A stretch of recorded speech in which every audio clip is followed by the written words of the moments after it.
This is the Glass Cannon Network.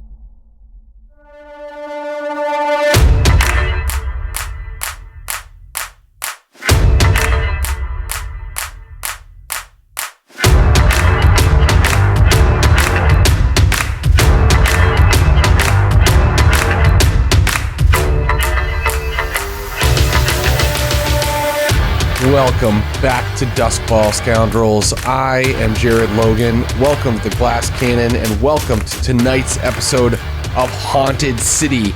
We are in a Victorian metropolis that's run on demon blood, and we are living at the bottom of the ladder of privilege in this place. We are the lowest of the low. We are the scum. We are the villains. We are the lowlives who have to eke out an existence in this haunted city night after night. We are, of course, playing a game of Blades in the Dark, the fantastic role-playing game by John Harper and Evil Hat, Sean Nittner, and a bunch of other great people over there. This game is the greatest role-playing game written in the last 20 years. Buy a copy and you'll know what I'm talking about. We had an interesting session last time. We had a really... We ran a score, meaning a crime, trying to pull off a heist of some electroplasm, a very important resource in the city of Doskvol. And our players, they succeeded, but my God, it got really out of control. I mean, that's what we want to see in role-playing games. Everything being controlled and nice and prim and proper would not be as fun. Let me bring in these agents of chaos and let them say hello to you. He is a role player you've seen on the Glass Cannon many times. You've seen him as part of the improvised Shakespeare company. You've seen him on shows like The Good Place. And he's just the GOAT when it comes to role playing. Please welcome Mr. Ross Bryant. Yes, the goat, the horned one, the satyr. Yes, that's you're too kind. And currently my character is bleeding to death in an alley from electroplasmic burns. Well, I wouldn't say bleeding to death in an alley. You actually entered the ghost web, and then I stand corrected. Then a vat of electroplasm exploded on you, so you might currently be bleeding to death in an alternate pocket dimension right now. We're not exactly sure. Much better.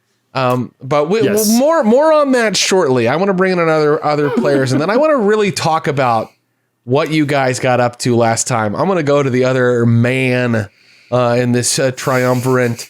He is coming to us all the way from London town, UK. Bonny old London's what I call it, showing that I have not really been anywhere in my life.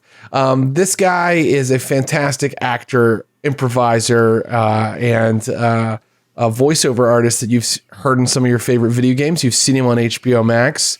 Please welcome a true agent of chaos, Salim. Hey, what's up, buddy? Abu? What's up? So I understand you haven't slept in 48 hours. Is that correct? Absolutely not. I have not slept. So are you doing what happens to me? Are you seeing wolves out of the corner of your vision? I don't know what I'm seeing, but I don't know where I am. And but it's good though. It's all fine. It's all great. It's healthy. You're in the Shattered Isles. You're in Akaros in the city of Doskvol. Okay. Take my word for it, right? Absolutely. Please help. Well, as I said to Abu before we started, being on no sleep is bad for his personal health, but great for tabletop role-playing game decision-making. So I can't wait to see what kind of interesting decisions. Such a fun session. It's going to be great. And finally, she is amazing and sparkling and effervescent, and also a really talented actress and improviser that I'm always happy to have in all the games I play. And she just brings so much to it. Please welcome, give your love and energy to Josephine McAdam. Hello. I will take your energy. Take my energy. Take my good. I'm sending good vibes before we get into this universe of death mangled bodies before we enter the fictional universe. In the real world, I'm sending good vibes to you. Perfect. We're all about the vibes here, so. Yeah. How do you think about how it went last night? Or not last night, but last session. Have I had 2 days of insomnia? No. Yeah, look, on that session, Abu and I have switched places because I had little sleep for that one. So, the memory is hazy.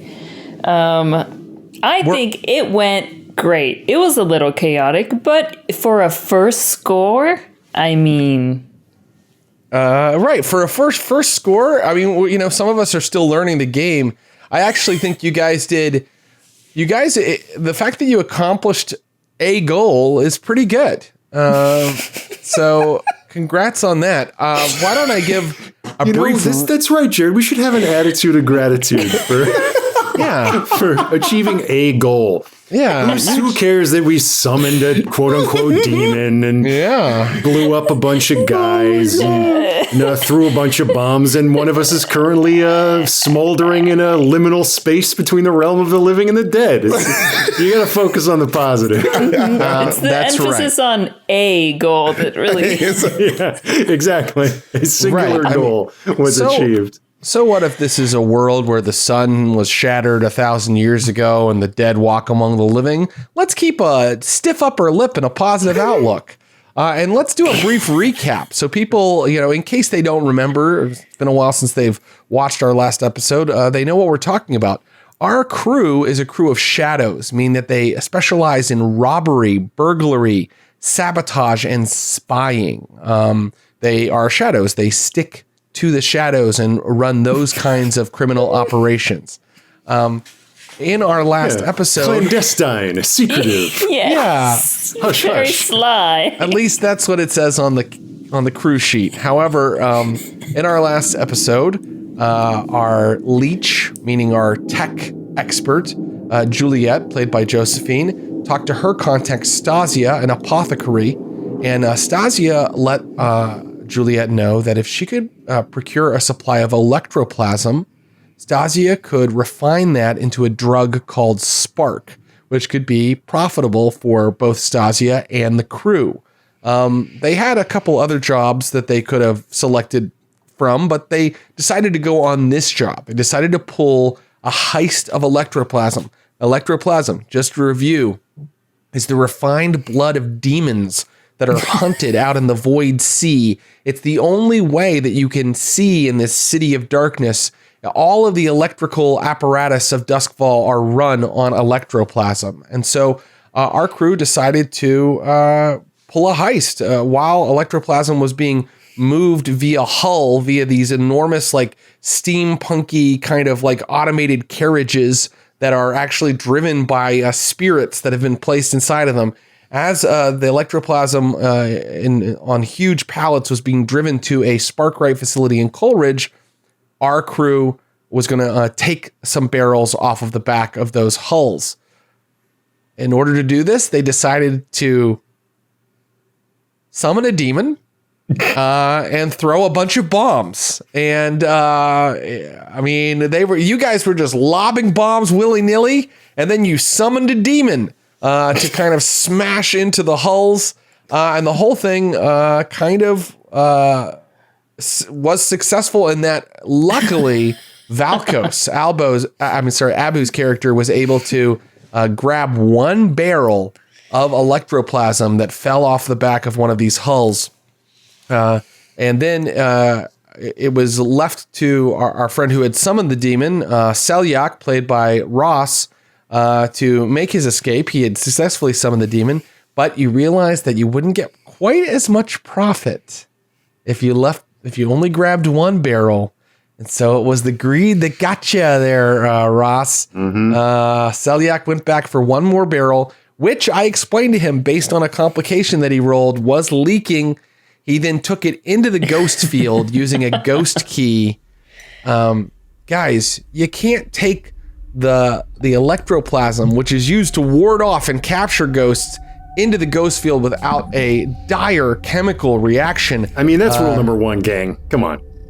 Last time you were like, have we ever established this? And I said that I was making it up at the time, but actually I've established that in previous Blades in the Dark games I've played with you, Ross. Where this happened? I did. I researched it and I found out that.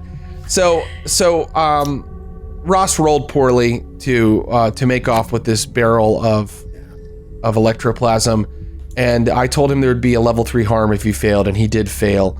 And he took a level 3 harm, which takes his character out of the game, called Spirit Burned. But there's a but, because I neglected to mention this because I kind of wanted a big cliffhanger.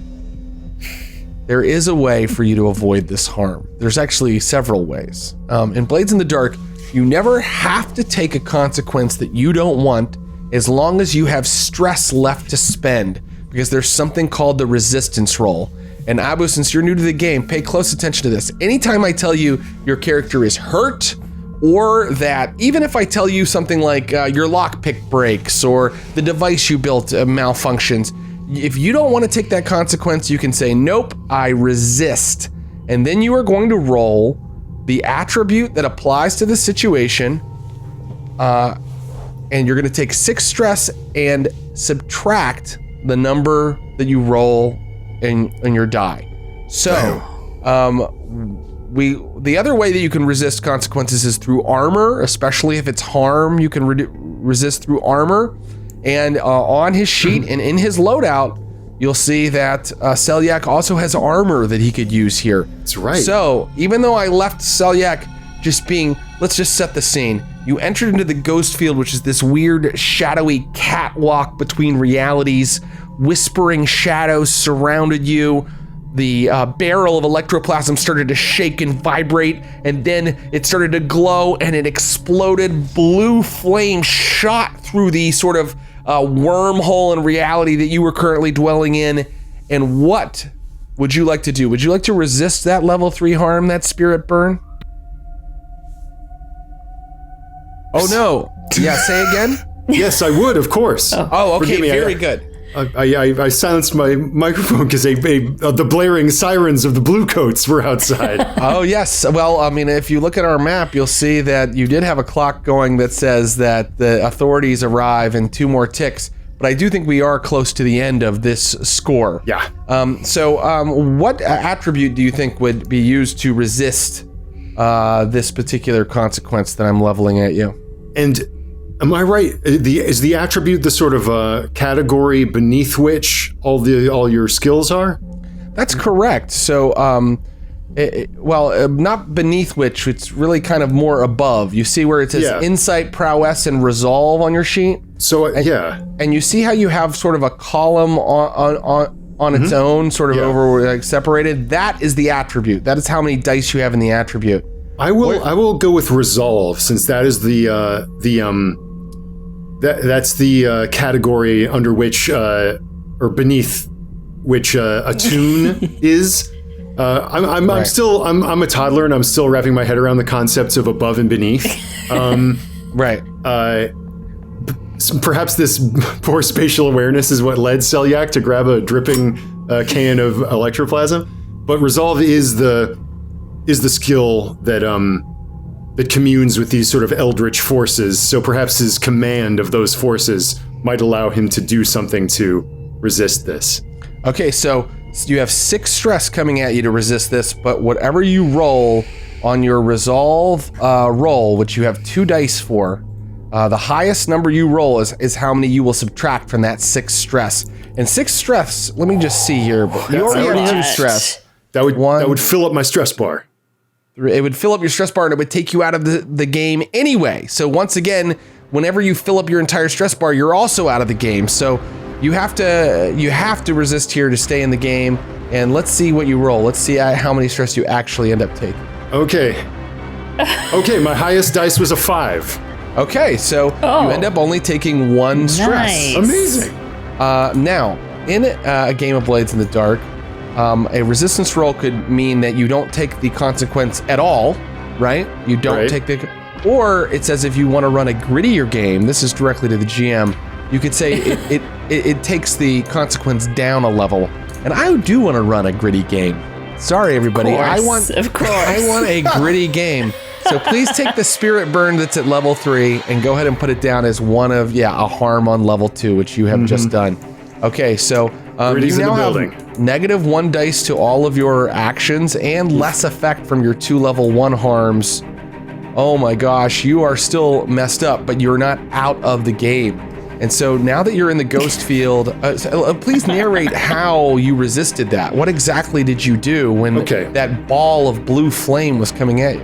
Because this is attunement related, then I think it has to do with the properties of the ghost field itself, to which Celiac is familiar. So I think in with all the chaos, he maybe didn't even notice that the canister was leaking, or got greedy to think maybe it will I will be in and out. So comes in, sees it begin to glow and flame, and like takes that same key and is like trying to open like a secondary aperture in this twisting, turning funhouse hallway in the ghost field. As he pushes the canister into this little hole in space, it sort of like shrinks and tumbles away into nothingness, and then a little purple fireball comes and like burns him a little bit on the rebound. Perfect. Excellent. You have resisted the consequence. You only take the level 2 spirit burn. And now I would like for my other 2 players to just narrate for me, what if they want one final action, and it probably should be just telling me how you escape, but perhaps there's something else you have in mind.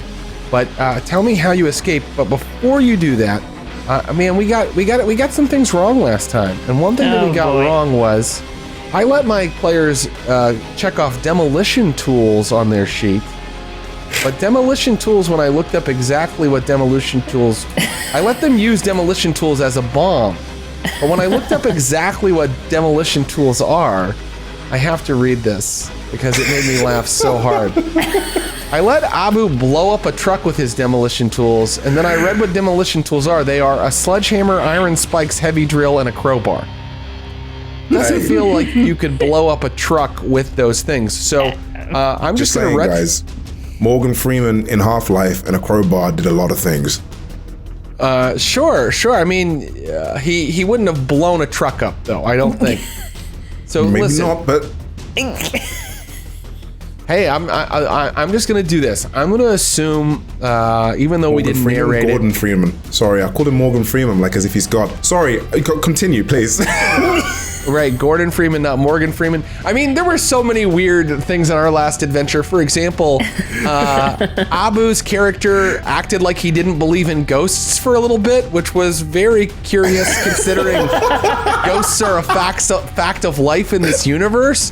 So I'm thinking that Severosi have some sort of weird cultural thing where they speak. They're so not afraid of ghosts that they speak of them as if they don't exist. That's how I'm going to narrate that. But in order to fix our problem with demolition tools having been used in an improper way, I'm going to rule that there was a flashback by both Juliet and by Valkos in order to build the said bombs that they used. And I think that flashback costs 2 stress for each of them. So I would really love for Juliet and for Valkos to add 2 stress. I really do want to run a game that's a little more difficult than you can throw a very powerful grenade anytime you want. But okay, hold on. What about in the top section of my items? Because I didn't use all of my slots. Plus, we used demolition tools, which could easily have been. I have 2 bandoliers of alchemicals and fine wrecking tools. Could not something within that have caused an explosion of sorts? Okay, I'll tell you what. I will allow you to uncheck demolition tools and check bandolier of alchemicals, and I will allow that to have created an explosion for you. Okay, but for my friend Valkos, he just needs to add 2 stress. Okay. Because he had a unnarrated flashback where he was able to do that. And now I will just ask Valkos, once you have your canister of electroplasm, what is your final action of the score? Where do you go? What do you do? I think it is literally as I deftly swooped the canister in my cloak, I tilt my hat down and just walk away. Right, nonchalant. Absolutely, like nothing happened. What happened? I don't know. Like ghosts, they don't exist. This is where it really works out that you used your subterfuge supplies to grab the canister, because I think it just looks like you're a guy with just a stick and bindle on your back. Exactly. Yeah, exactly. Absolutely. Okay, very good. So the clock for the authorities arriving isn't full yet, and so our friend Valkos is able to make a very nonchalant escape from the scene. What about you, Juliet? Any final? Your final act was blowing up the remaining supply of electroplasm on those trucks, creating just an enormous mess, an enormous explosion. And then what do you do? I feel like that's the perfect opportunity to walk away, slow motion preferred, as it all explodes behind me. Very good.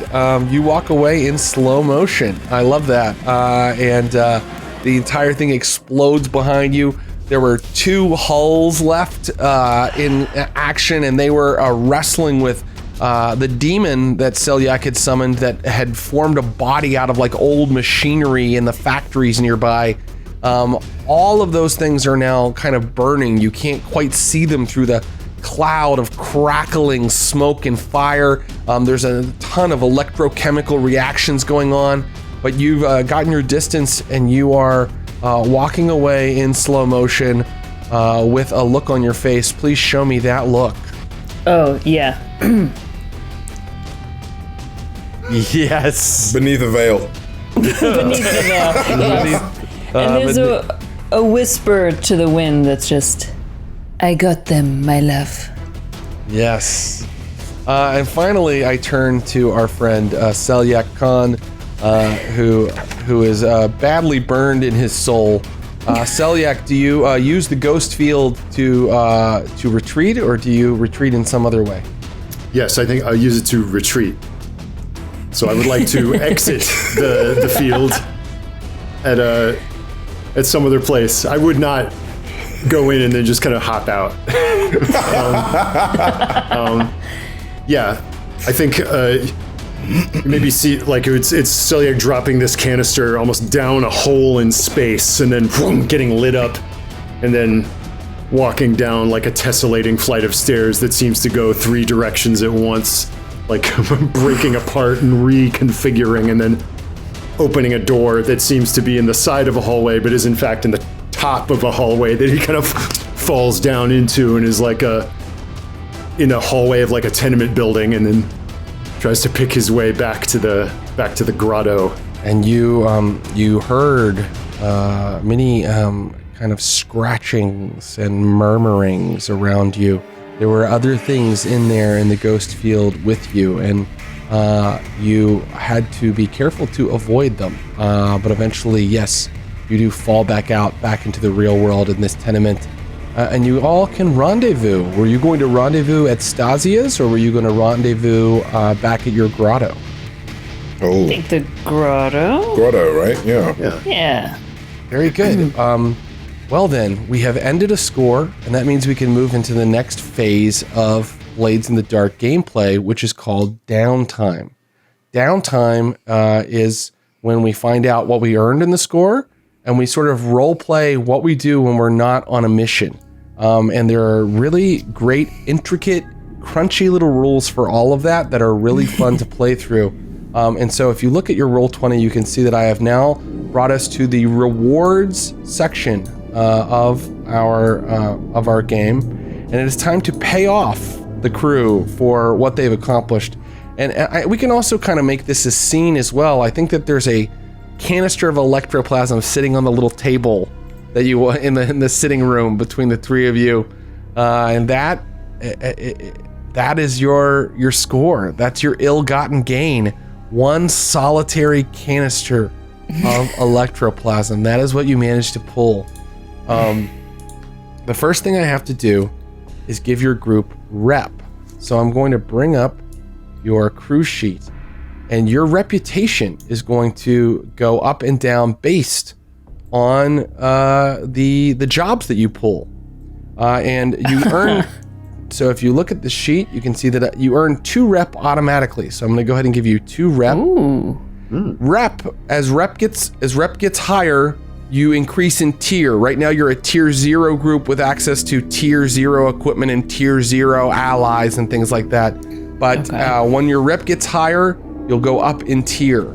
You have to pay to go up in tier, so you need coin as well, but you also need the rep. So you automatically get 2 rep for any score, and then I'm supposed to give you +1 rep per tier higher that the target is.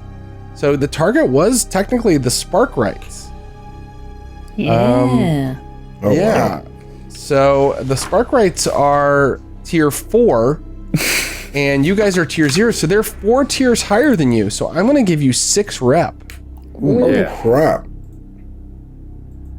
Worth it. That's great. You can see the rep. It's right under their name there. You can see the rep go up on their sheet. And then now the coin. This is going to be a little bit disappointing because, as I told you, the more electroplasm you were able to grab, the more coin that you would possibly earn. So someone actually has to take this canister to Stasia to find out exactly how much coin they're going to earn. Who's going to take the canister to Stasia for her to convert it into drugs? I'm happy to take it. I would also...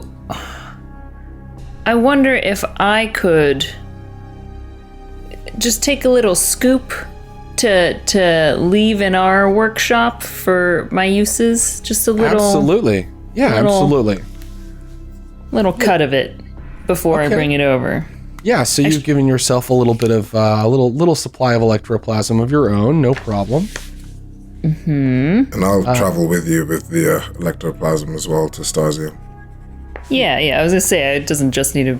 It'd be nice to go. Seems you all good to should have meet some Stasia. muscle with you. Yeah. Very good. So you arrive at Stasia's Apothecary, which is in a kind of a well-trod area of Six Towers, where there are restaurants and shops that people patronize. And when you go inside, a little bell rings, and Stasia's like, "You're back." Yes, Stasia. This is Valkos, and we Pleased have to make your acquaintance. we've brought something I think you will like. What? What do you have? You brought it? You got the stuff? Yes, Valkos. I kind of barge past and into her apothecary, sort of place the ectoplasm in the middle of the room. Perhaps even revealing it with a flourish from your theatrical cape. Cloak. Yep. And she's like, "Oh my god, this is amazing. I never thought you'd get an entire canister. Wow." It was very dangerous, a very high risk scenario, you see. Right. People are talking. There was some sort of terrorist attack against the Sparkrights last night. That wasn't you, was it? No. We found the canister. Now, tell me, how much money do we get from this? Well, I have to add seawater, and the mixture is actually quite complex. I mean, it'll take a couple of days, but she eventually lets you know that this score is worth, for you guys, your cut, 2 coin. Can we barter? You can't actually barter. Well, what? So what if? I don't want to say no. Yeah, what were you going to say, Juliet? What if I aided you in the production? The labor isn't really the issue. It's just that if you take more than 2 coin, she's taking 2 coin and you're taking 2 coin. It's basically this is a 50-50 split. So this is the thing. I'm going to kind of be like, I'll look at her and be like, you give us 3, or I take one of your arms as payment. Wow, that's a hell of a way to treat your crewmate's friend. He's not from here, Stasia. But he's very serious. Is this the way you're going to do me? No. Really, Juliet? No, she does not do you. I am doing you. Listen. And I kind of look at her and I'm like, we sacrificed many lives to get this canister. Now, we can give you more if you agree to the terms. Maybe we can find a middle ground in later time, but now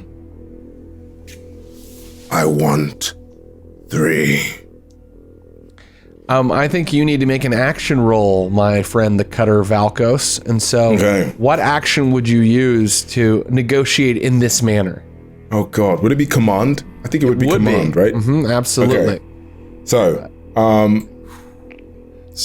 oh God, this is either the stupidest idea or the greatest idea. No, yeah, good. All of these ideas, all our ideas are good ideas. There are no bad ideas. I mean, there are, but it's something we say.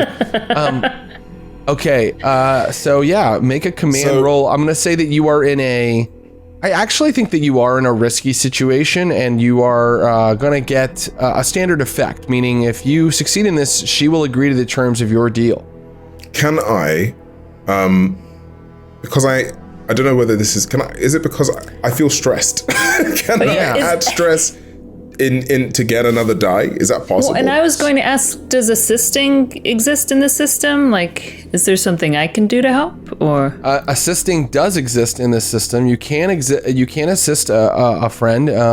You take a stress, and they get an extra die. I would just take one stress? That is correct. I'm pretty sure that that's exactly how it works. You take one stress, and they get an additional die. Let me actually make sure that's correct. But you could take more stress if you wanted to. I don't really recommend it because you're not on a mission right now, and you don't want to fill out that clock too much. But yes, you could also push yourself. Okay. Oh, here we go. Teamwork. Yeah, an assist. You take one stress and give them +1 die to their roll. That's correct. So why don't you just allow Juliet to assist you? Fine. That makes a lot of sense. It's a little less net stress, one as opposed to the 2. So it's risky and standard, yeah? Yeah. With 1 bonus die. Okay, here we go. Okay, success with a consequence. And so I'm going to say this is what succeeds. You get your 3 coin. But Stasia doesn't want to do business with your crew, at least for a while. You have burned Stasia as a person that provides jobs. Okay. So for now, but you get 3 coin, and I'm going to go ahead and add that coin to your crew supply. Well negotiated. Okay. With the screws to them. Yep. You put the screws to them, and that makes people not want to do business with you sometimes. And you can tell that your friend Stasia is a little bit put out by all of this. Yeah. But she's nothing compared to your thirst for vengeance, right? It's true. Yeah. We'll settle this later, Stasia. I promise. It'll all work out. Now, there's another bit of business to take care of with your payout, which is that you regularly have to pay up to the people that are protecting you in your hunting ground. And you guys chose that your patron, the people that were protecting you in White Crown and allowing you to operate in White Crown, were the Path of Echoes. And so right now, you owe them 1 coin. And we can allow Selyak perhaps to make his tithe to the Path of Echoes, or you can choose not to pay it. You can choose not to pay that 1 coin, and your relationship with them will change. Seems unwise. I think we're so much better than all of these people right now. We just took out a tank of people, man. I'm just saying. using nothing but sledgehammers and a theatrical top hat. Just a jaunty flourish and a handful of glitter. We made off with the score. Yes. I think we just got to pay them for now. Yeah. Yes. Okay, very good. So, Selyak, you meet your contact for the Path of Echoes. The Path of Echoes is basically a mystery cult, and they don't have like a open meeting place. That's their meeting places are very secretive. You meet your contact at the North Hook Lighthouse in White Crown, and your contact is this very beautiful but very ambiguous figure, wrapped in like scarves and like heavy like robes and hooded. And this person says, "Thank you. But of course. Your tithe is welcome. It awakens the voices of our ancestors and allows them to whisper to us more loudly than ever before. Until the day that they are free to give up whispering and speak clearly in a voice that all can hear. We work together to provide volume and attune the ears of those of us who have the patience for listening." A little velvet sack of coins changes hands. Yep. Put somewhere in that big scarf robe outfit, stuffed away. Celiac's hands are shaking, and you can see like there's a cloudiness to the translucence of his skin. Yes, it appears that this bit of coin was hard won. Indeed, we do not need to go into particular details, but for everything, there is an exchange, and for gains, there is a price. Yes, well, I like people who aren't afraid of a little hard work. You know, we talk so much about the spiritual realm, but we forget that there's very real work to do here in Doskvol. And so I will just allow you my name, and that you may intone it at a certain place in White Crown if you're ever looking for a job. I am called Ring.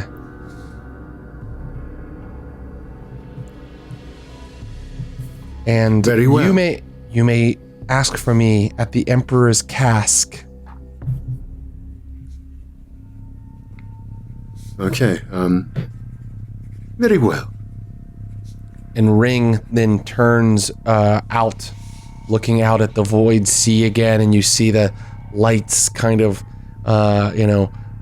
going on and off inside the ink black waters, and a wind sweeps up, and all of Ring's scarves kind of flutter very theatrically, kind of like a Todd McFarlane Spawn drawing, and then Ring walks down the boardwalk away from you. Very well. If we are to meet again, I will remember to give you a ring. Nicely done. Okay, so that is your payout. You have earned 3 coin, but I must take 1 away because you have to pay your tithe to the. You have to pay your tithe to the Path of Echoes. Okay, with that done, it is time to talk about your heat. Heat is how much notice. Oh no. Yeah. So I'm going to describe the levels of heat, and you tell me which one sounds like what you guys did. Mm-hmm. Smooth and quiet, low exposure. Nope. Okay. Contained, standard exposure. Loud and chaotic, high exposure. Oh no. And then you can also wild, devastating exposure. What do you think? How much heat do you think? I'm asking the players. How much heat do you think you sustained? in this score. What? Like it's a dangerous mission that the Sparkrites knew what they were getting on, and if things had exploded, it wasn't because of us, but it was because of their negligence. Yeah. So personally, I believe that the operation was pretty smooth on our part. Who would have thunk that a demon would have come out of nowhere and started to cause havoc? And I wouldn't have thought it. Here. I was going to try to argue for standard, and you're going all the way to smooth. Well, what I will say is, Abu's voice also went up 2 octaves the whole time he was saying that, so I'm not quite totally in belief that even he thinks that. You make a very good point in that we are in an industrial district. This is where all of this happens. So how out of the ordinary, right, are these noises and commotion in a place that's full of factories and Accidents industry? happen. Industrial accidents occur all the time, and who hasn't seen a giant homunculus made of machinery leap down and wreck a hull from time to time? And I used a crowbar instead of a bomb, so I'm just saying. Were we in White Crown, sure, this would be, like, in comparison, right? But because of where we were in Coal Ridge, in this industry spot, yeah. Well, guys, well argued, but as your game master, I think it's going to be 4 heat, loud and chaotic. God. Tough but fair. Listen to this. Add 1 heat for high profile or well-connected target. You know what? I won't make you take that, because these sort of caravans, convoys go through the city all the time. It's not like you were trying to target a specific noble or a specific member of the Sparkrites Guild, so I'm not going to make you take that. Plus 1 heat if the situation happened on hostile turf. It happened away from White Crown. It wasn't your particular area. It wasn't your particular hunting ground. I am going to give you that point of heat. So if you look at your character sheet, I'm going to give you on your crew sheet 1, 2, 3, 4, 5 heat. Giving you 5 heat. Yeah. What does heat mean? Well, if you see on the heat meter, once it gets all the way up, you get a wanted level. And when you get a wanted level, the only way to get it down is by someone becoming incarcerated. And you can actually go to prison in this game. But right now, you still have 4 more slots before you get a wanted level. So we don't have to worry about that for right now. What we do have to worry about right now is what are called the entanglements. So after you have you've determined your payout and your heat, then you do your entanglements. And what we do with entanglements is we roll a die based on your heat level, and we see exactly what you end up with in terms of fallout from this score. So your heat level is 4 or 5 right now. I'm gonna roll one of these dice and see what comes up. It's just a basic. So are you rolling against the heat, or how does the heat play into it? Well, let's see here. You roll dice to find out which entanglement comes calling. It might be a rival crew looking to throw their weight around, an investigator in the city watch making a case against your crew, or even the attention of a vengeful ghost. Then roll a number of dice equal to their wanted level and use the result of the roll to select which sort of entanglement manifests. Well, you have 0 wanted level right now, which means I roll 2 and take the lesser. Pardonnez-moi. Roll 2 and take the lesser. Here we go. And you rolled a 6 and a 1. So the split. You have either gang trouble or questioning. Well, you guys chose not to have a gang, so I think that you are going to be questioned. It says the blue coats grab an NPC member of your crew or one of your crew's contacts to question them about your crimes. Oh, for God's Who do you sake. think the blue coats think is most vulnerable? Maybe the person we just Sawtooth? screwed over? I drew, no, hear me up. I that's threw right, you're right. Someone who left freaking business cards at the scene? all over the place. I'm just saying. I did throw his cards all over the place, remember? You think it might be Sawtooth? That makes so much sense. Business But cards. But now I'm Sawtooth trying was to think. the physiker that you were talking to before the score, but Stasia was the one who sent you on the score. Stasia is the one that's selling the product. Here's what I'm going to do. I'm going to give Stasia a 2 dice roll. It's kind of a fortune roll, and it's kind of based on her tier plus like things that she has going for her. Like you guys threw Sawtooth's card all the way around. If Stasia rolls well, she's not the one that gets picked up. It's Sawtooth. But if Stasia rolls poorly right now, she's the one that gets picked up. Stasia rolled a 6. She has not been picked up by the blue coats. It was Sawtooth, who knows absolutely nothing. But I am still going to see how much he talks. Yeah, I'm like, who is better to talk to even? I don't know, man. He has no idea, right? And if he true. sends them my way, I'm just, just a Severosi just hanging out. All right. So he... You just hired us to do PR, so... You can either pay off the blue coats with the 2 coin you have, or you can take +2 heat right now from Sawtooth talking about Valkos. Are you fucking serious? That's how I the do game not want to runs. lose our That's money. stool pigeon. Yeah, no. Let's take 2 heat, guys. Yeah, let's take the heat. Yeah. It won't bring us to the top, will it? No. No. We've got We 2 have. more heat left, meaning that, this day we're going to be flipping burgers. Our next score is good tempting coin. for a publishing company. As a tier 0 crew, having done just 1 score, you guys have 1, 2, 3, 4, 5, 6, 7 heat right now. Ouch. And 2 coins in your coffers. But We gotta play it cool next time. I just imagine Sawtooth in an interrogation room, and they're like, "Talk. Who pulled that heist?" And he's like, "I don't know what you're talking about. I told him to beat people up for me."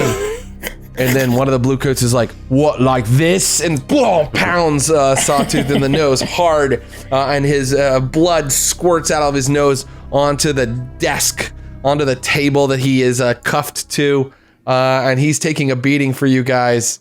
And of course, he spills everything he knows, and all he knows, really, Valkos, this is your contact, but all he knows really is that you are Severosi, that you know your way around a blade or your fists, and that you operate in 6 towers. He doesn't know much more than that because you haven't taken a job for him or anything like that before. So now we're at the most fun part of Downtime, and that is where our players are going to choose their downtime activities. Downtime activities are things that you decide to do with your downtime that help your character. And I'm going to go ahead and let you know what some of those activities are. Okay? One is called Reduce Heat. So you can actually take some of the sheet off of your sheet. Another is called Indulge Your Vice. You know all that stress some of you have? Let's see. How much stress do our players have? How much stress do you have, Josephine? How I much have 4. Juliet has 4 stress. It looks like Valkos, That's you have 4 as well. And I know Celiac does. Celiac has quite a bit of stress. So in order to get your stress off of your sheet, you indulge your vice in some way. So you can reduce heat right now. You can indulge your vice. You can recover, which means you get treatment to tick your healing clock and hopefully get rid of the harm that you've taken. I think Celiac was the only one who took harm from the score. You can train and get extra XP onto your XP tracker. Speaking of which, don't let me forget to do XP for you guys. You can also acquire an asset. So if there's some sort of expert, or if you need a gang of dudes, or if you need some sort of item that you don't already have access to, you can spend some of your downtime acquiring that thing. Like you could acquire a carriage if you needed one, or you could acquire, let's say you didn't have a really good tinkerer like Juliet with you, you could acquire a bomb. There's also long-term projects, which means you work on a project that is kind of like a goal for your character in the long term. In one of my games, a character wanted to own a racehorse so he could be among the nobles who raced horses at this certain racetrack. But you could choose something like investigate the spark rights, find out who, did such and find out who framed me or something like that. Mm-hmm. If you want to do something like that, that's a long-term project. So those are your choices, and I can go through them again. Let's go ahead and ask. Let's start with Juliet. Juliet, what would you like to do? You each get 2 downtime activities, only 2, and you can pay for more with coin, but you don't have very much coin. So tell me what you would like to do with your downtime activity number 1, Juliet. Oh, this is so hard to choose. Look, I feel partly responsible for a lot of the heat that has come onto our crew for bringing the job, exploding the job, Yeah. And so I think I would like to use one of my downtimes to try and reduce heat on our crew. Very good. How does Juliet reduce the heat? What does she do out in the world that would bring the heat down? What action does she use? I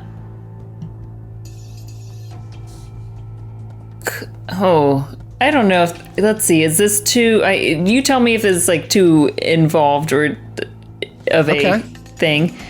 Could I make components of the, You're going to build something to reduce heat? Well, okay. I wanted to maybe plant some things on other people so that the eyes are turned elsewhere of like the similar items used, and or maybe plant some of that electroplasm somewhere, actually. Yeah, you want to plant electroplasm that you took out of that canister on different crooks that the blue coats are rounding up so that they can't quite tell who was responsible for the job. I think that's a really cool idea. What action do you think you use to plant that evidence on them?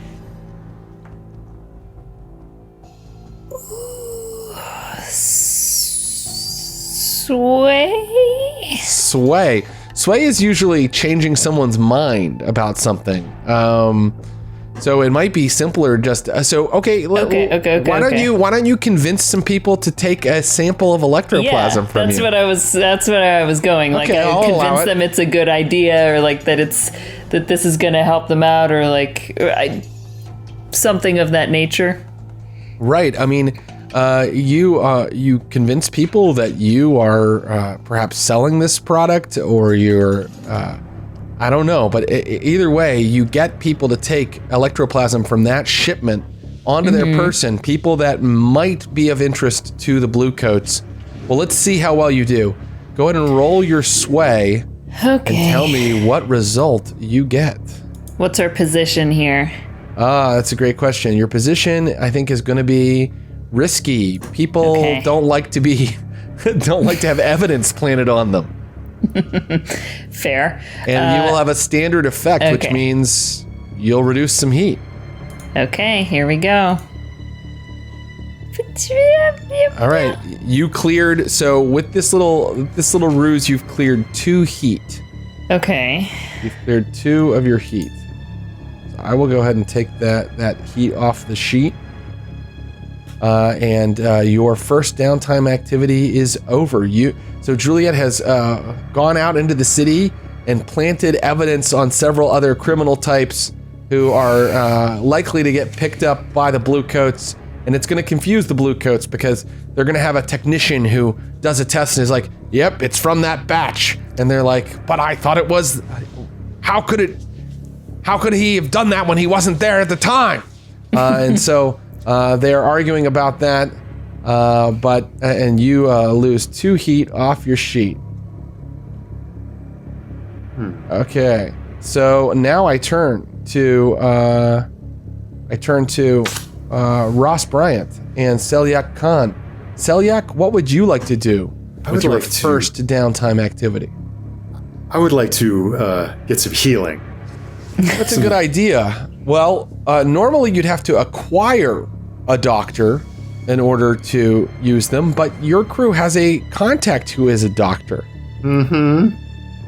So the good news is I'm going to allow you to use him as a doctor. And so you soon find yourself in the offices of Sawtooth. Up the rickety stairs to his garret, where, as I described last session, there are bowls of food with flies buzzing around them, bone saws with dried blood on them, and Sawtooth he answers the door. His face is just a patchwork of big swollen bruises, and he's like, "Yeah, can I help you?"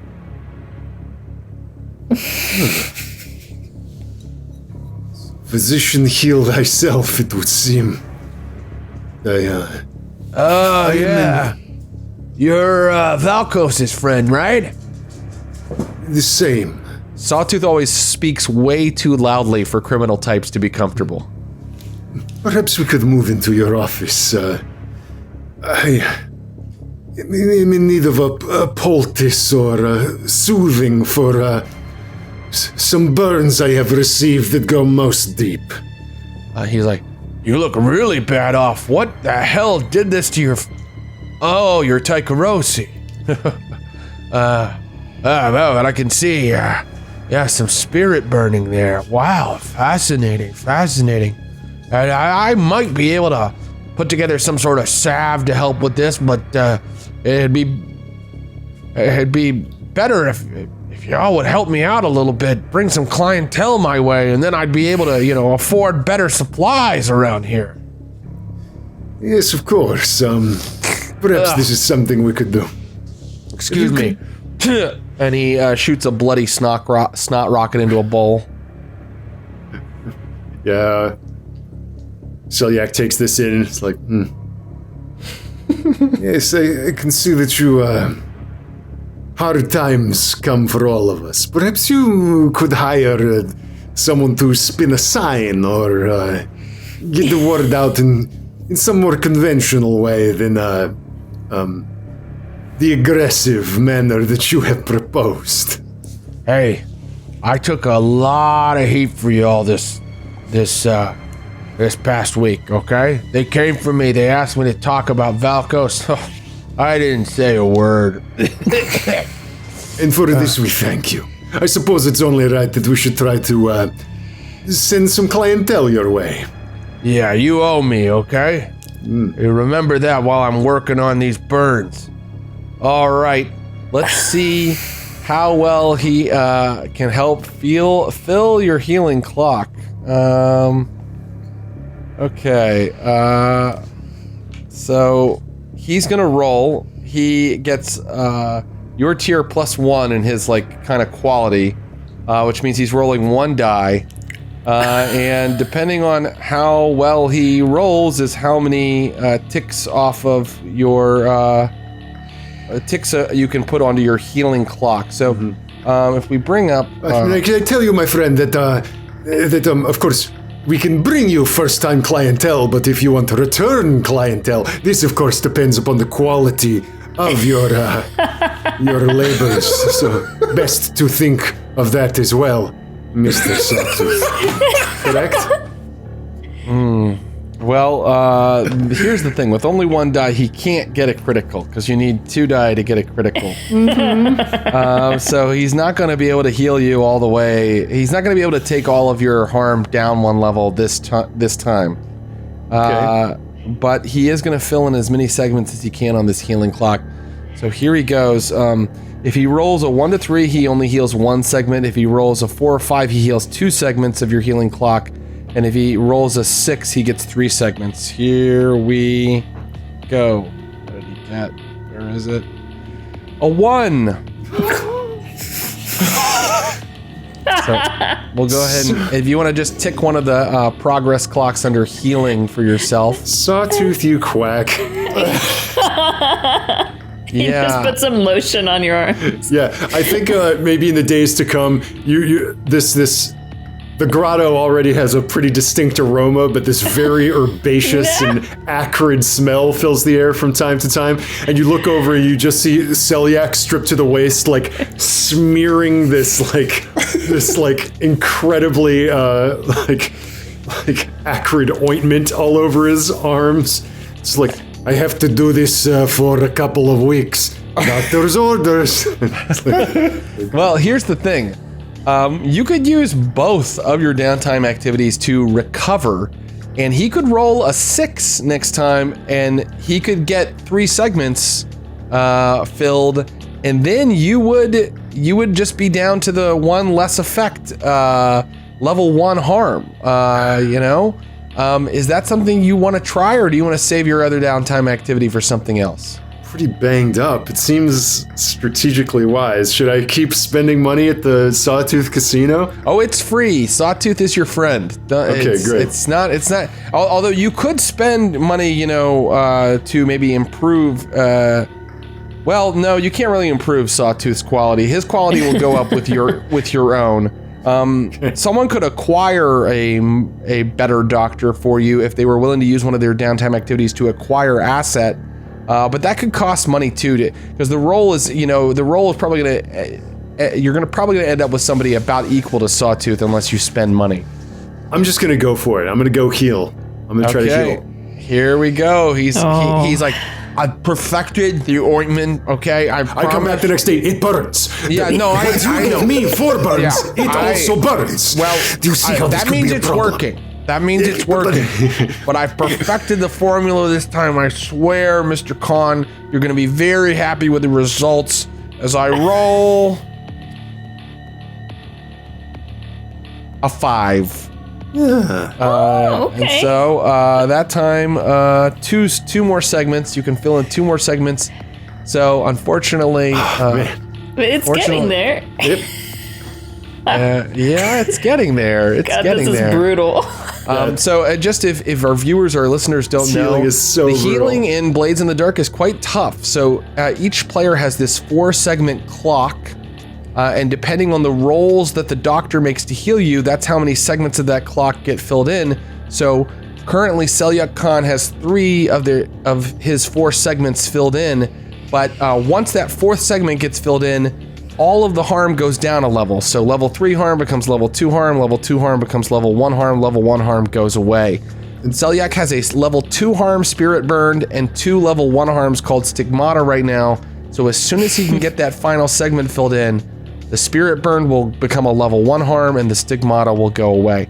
So right now, you do suffer less effect, but you do not suffer the -1 die penalty there. Okay. Yeah. That's great. And I think maybe now at the grotto, instead of this like acidic smell, it's now sickly sweet. It's like the worst quality scented candle, and it's like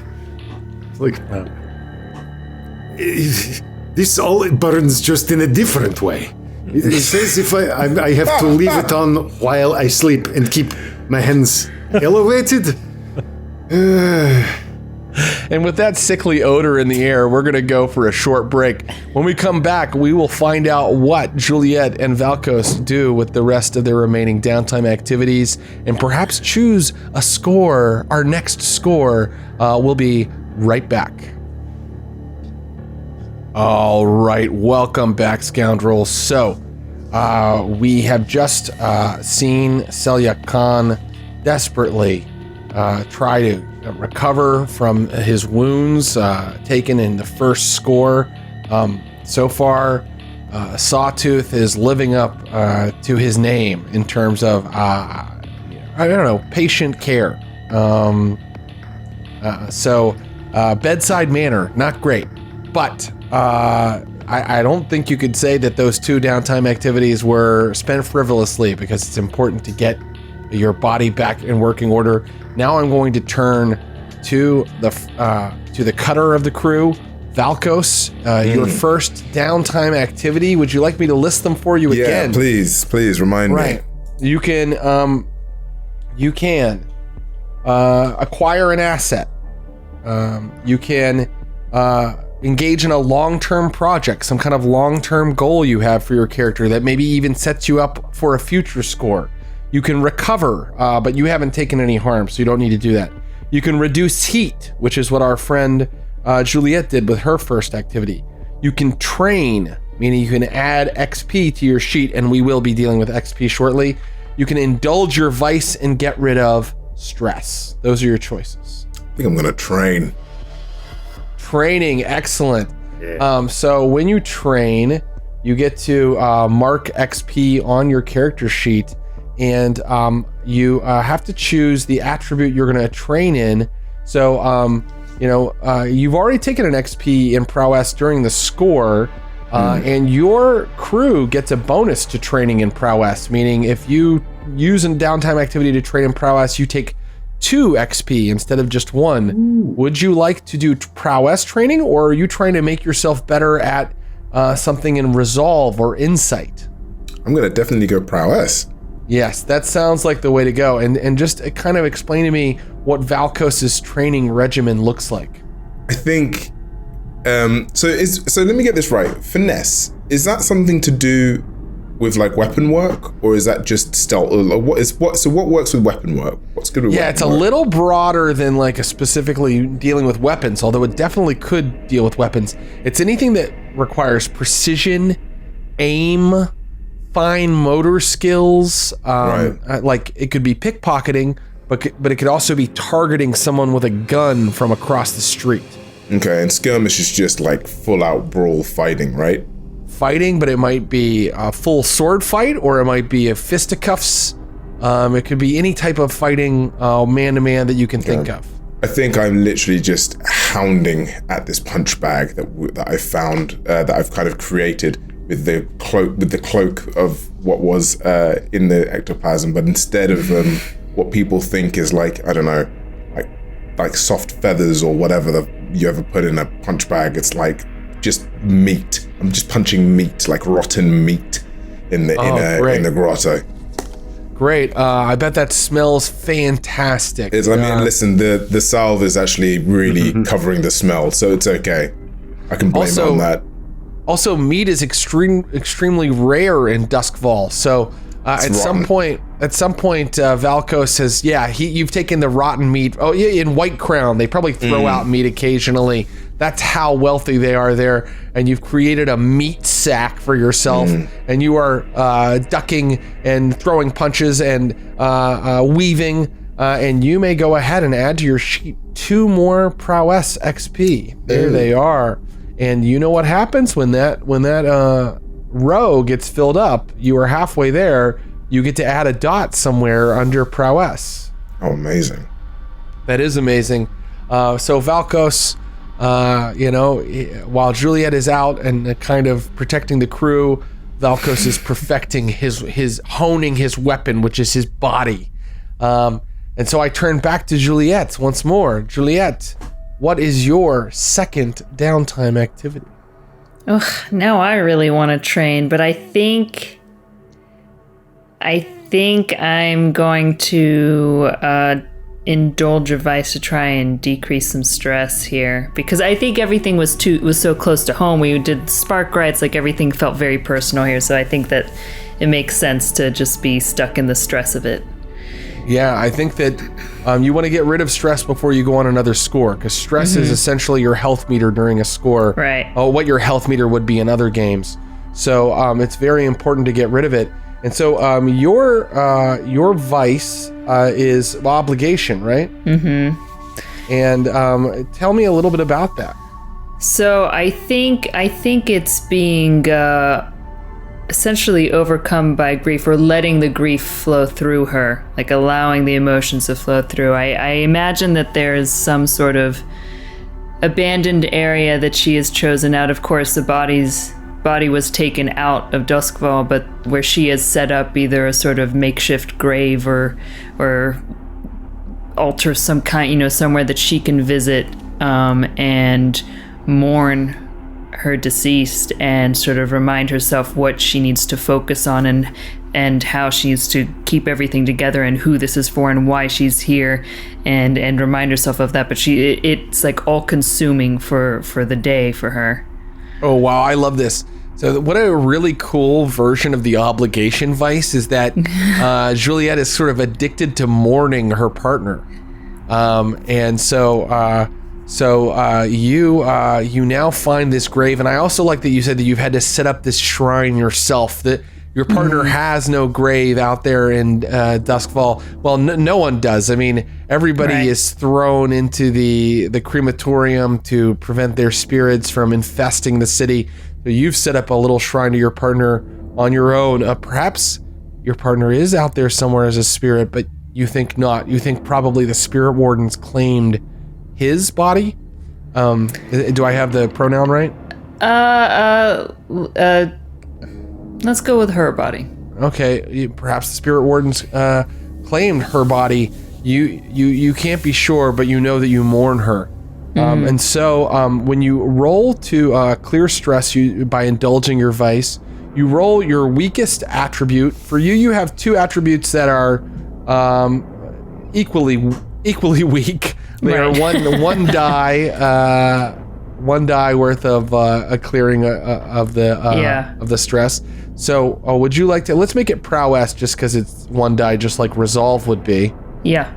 Okay. And tell me, so you're kind of at this shrine. Just are you sobbing, or are you? Yes, and I think it's like the whole walk there is a walk that they used to take together, and everyone sees her all in black in her mourning gear, and she wails the whole way along until she gets to the shrine, and then she cares for it, straightens everything up, makes sure it's clean, but it's just the tears just don't stop until it's all out of her, and then she finally goes home when there's nothing left to cry. Incredible. Okay, so you're going to clear stress equal to the highest die result you get on this one day roll. Okay. Now, you only have 4 stress. If you roll a 5 or a 6, that means you're going to overindulge your vice, and something horrible will happen. Okay. It's like no win in this. Well, it's a tough game, but what I like is that it means that Juliet, if she overindulges, it means that you guys work with someone who sometimes goes into these fits of mourning for many days at a time. Excessive grief. Either hungover or mourning. Great. Mm-hmm. Yeah. Yeah. Mm-hmm. She's an interesting character. All right, let's go ahead and roll. Let's see how you do. Oh. Wait. Oh. Okay. How'd we do? I rolled a 2. So. You rolled a 2? Oh, yes. Yes, I see that. So you clear 2 of your stress. Very good. Perfect. Yeah, I was so worried I was gonna over grieve. Yeah. So now you're at a little bit more of a more manageable stress level. You could possibly, I would say, go on another score with just 2 stress on your meter and not be too worried of filling it up. So well done, Juliet. You spend many hours grieving at the shrine of your poor fallen. What was her name? What was her name? You don't have to share it now if you don't want to. Okay, I'll get back to you with that one. Okay, get back to us. She's lost to us for now. So, and you haven't shared with your crewmates who this person was. It's your secret. And so now I turn, the only person with a downtime activity left is Valkos. And Valkos, before you choose your next downtime activity, I must tell you that you do have 4 stress. So you could do what Juliet just did and indulge your vice, or you could keep that 4 stress and train, start a long-term project, acquire an asset. Oh God! You can reduce heat for the crew, which wouldn't be a bad idea either. And what happens if you get to like trauma level? By the way, right. So anytime you go down during a score, and I'm very loosely quoting the rule here because I don't have it in front of me. If you go down hard during a score by filling up on stress or by taking, maximum harm, when you come back, you will have a trauma like cold, haunted, obsessed, paranoid, reckless, soft, unstable, or vicious, which affects how effective your character is. Right. Okay. Cool. But you should know, for more practical purposes, if during the next, so your stress won't go away, and if during your next score it gets all the way over there to trauma, your character is out of the game, at least temporarily. Okay. And you can gain stress by every time you roll in like a desperate situation, right? You're a little bit more in charge of how you gain stress generally. Right, okay. Like, you do it by pushing and getting extra dice. You can gain stress by assisting someone else, leading a group action. Flashbacks require stress. Okay. So it's a resource you need more of in order to be more effective during the score. In the actual score, yeah. Mm-hmm. You know what? I'm actually going to double down on training, and I'm going to go for prowess again. Right. Wow, amazing. This guy, go ahead and fill in 2 more XP under prowess. And Valkos has just been going at that. Just hounding at it. Doing it. And it's almost like he thinks that this is helping him, but it isn't. It really isn't. And it's probably even making noise. And everyone's thinking, what's going on? And it's like, he's just in his own madness, but it isn't his vice. So this is the thing. That's where he is. That's where he's at the moment. He's kind of in a bad place. He's in an angry place. He's in a very angry place. He hasn't lost any stress, but he has gotten a step closer to being more of a more sleeker, more effective killing machine. So now let's do our XP, everybody. And first off, clear off like your load from last time and any items that you used from the score. We don't need those right now. And let me get character advancement up here. So the first thing we should do is we should look at the crew and see how the crew has advanced. So I'm going to bring up the shadow sheet here. And this is the thing so are we on full rep or no? No, you still have all these other little bars of rep that you need to fill up. But we can mark XP for crew advancement. So if we go down here to the bottom of the sheet for the crew of shadows underneath all of their special abilities, we can see that crew advancement, at the end of each session, for each item below, mark 1 XP or instead mark 2 XP if that item occurred multiple times.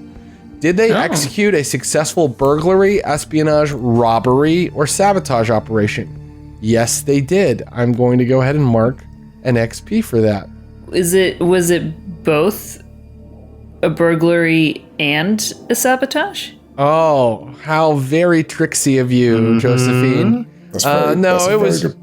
It was just a robbery. Come on, you can't, just because you destroy something on your way out doesn't make it a sabotage. Fine. But no, I expect players to do no less. Did you contend with challenges above your current station? I'm going to say yes, you did. Yeah. 100%. Did you bolster your crew's reputation? If we look at the top of the sheet, the crew's reputation is strange. Well, I told you by summoning a demon, you're definitely leaning into that, so you gain XP for that.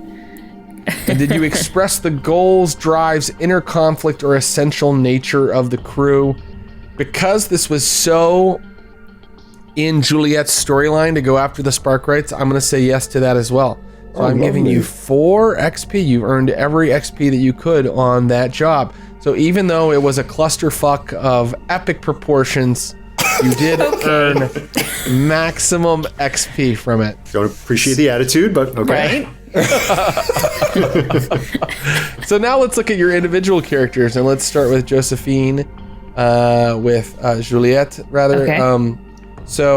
Let's see she got XP for a desperate prowess roll that she made during the game.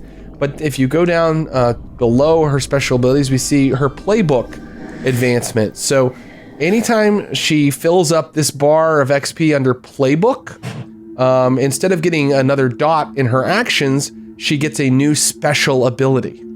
Wow. Okay. So, let's see. Did you address a challenge with technical skill or mayhem? Yes, absolutely. Yes. Give yourself a point for that.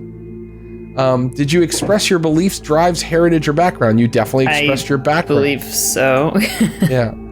Did you struggle with issues from your vice or traumas? No, you didn't. So. Well, didn't I have negatives from being hungover? Oh my god, girl, take another XP. Thank you. Wasn't hungover for nothing. That was very clever of you. All right, so still quite a few more to check off before you earn that new special ability, but for now you've done quite well. And so now we will go to Selyak Khan. Selyak. Yes. We move down below the special abilities on the lower left-hand side of the sheet to your playbook advancement. Did you address a challenge with knowledge or arcane power? Absolutely. Give yourself summoning a demon. Yeah, give yourself a. And I would say that because I did that more than once, potentially, like like using the key and summoning the demon and performing the ritual, that maybe I marked 2 there since it happened multiple times. Well, okay. Yeah, go ahead and give yourself 2. Yeah. Nice. Okay. Did you express your beliefs, drives, heritage, or background? I think my background is of a religious and uncanny nature. So I think by attempting to control this entity from the great beyond. Yeah, but you're a whisper, so you could just every single time we have a score go, well, I did do magical stuff, and I am magical, so I'm going to say... Yeah, okay, if we're going to really, really parse it, then no. Nor did I, the third one, struggle with issues from my vice or trauma. I think, I maybe just get the 2. Well, guess what? I'm going to give you 3, and here's why. You did say that your background was in real estate law and that you found sacred sites, and that was how you managed to summon that demon. Remember? You said that you figured out a specific location. From my knowledge of civic history. Yes. And zoning law. So I'm going to allow your zoning law background came into it, so I'm going to allow you 3 XP. And then finally... This was a sacred site, and now it is mixed-use retail warehouse. Yes. And finally, our 4 stress Valkos. We go down to his XP, which is underneath his special abilities there. Did you address a challenge with violence or coercion? Yes, you certainly did. Give yourself an XP for that. Would that count also, and the only because I don't think I did the others, I don't think I expressed my beliefs, drives, heritage, or background, and neither did I struggle with any vices. I was quite efficient and cold. But the coercing, the apothecary, apothecary. Yeah, yes, the apothecarist. Yeah, would that count? I'm gonna count it. Go ahead and give yourself. Okay, amazing. You used coercion once and violence during the score. So go ahead and give yourself 2 XP for that. And so now we have dealt with XP, and so now we are in the free play portion of our game, meaning that characters are no longer, just filling out downtime activities. They can do whatever they like. And so I open it up to the group. What do you do next? I'm going to go visit Sawtooth. Very good. Okay, you go to the rickety garret in 6 Towers where Sawtooth makes his office, and you can see that he's got a bunch of different jars of salve open, and he's doing some kind of experiment with them, like trying to add more of a certain ingredient to them. And he turns around and his face is, as I said, a patchwork of bruises, big swollen jaw, and he's like, Valkos, good to see you, my friend. Yes. You know, I just did a little work on your associate, Mr. Khan. He was very pleased with my work. I think he's going to be fully recovered in no time. Yeah, absolutely. Yeah. Excellent work. Sawtooth, you've got a bit of blood coming down your nose. And I go over to him and I just kind of wipe the blood ever so slightly. And I go, you did very good. I heard what they did to you, and I apologize.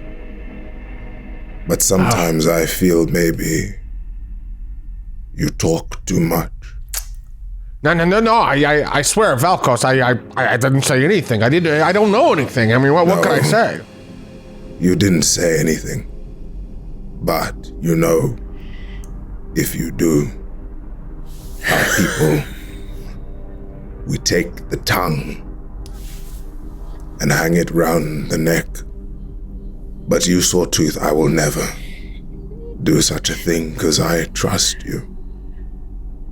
Well, that's good to hear, Valkos. I mean, we feel the same way. I trust you, and in fact, I mentioned to your friend about how, you know, maybe you'd want to send a little more business my way.